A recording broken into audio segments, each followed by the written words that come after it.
Tani, unë po protestoj për të solidarizuar me djemt dhe vajzat e rria, brezi i ri që është në Shqipëri.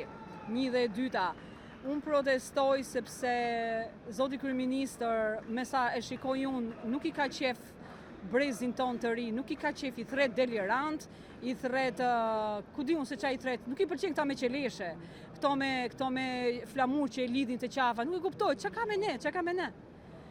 Kjo është një mënyrë foluri, por ajo që unë do të flasë, unë jam mësuese këtu e 20 e ca vite, do flasë sepse a i vëndi jonë atje është akoma nën presionin e partive dhe më vjen shumë keq që njerëzit atje kanë frikë të dalin dhe të shprehin mendimin e tyre sepse ato do hiqen nga puna dhe nuk flasin dot, janë të kapur.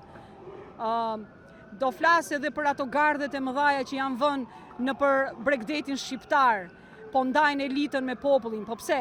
Pra ndaj po punojmë ne. Dhe e tjetra, ato ministret e shëndetësisë të shikojnë atë spital, se nëna tona po e bëjnë kimoterapin me sherbet dhe janë ullur në karrike Kallçuku. Qarë vendi është ai turp? T'ju vi turp të gjithë dhe patericat e Ramës, hiqni dorë.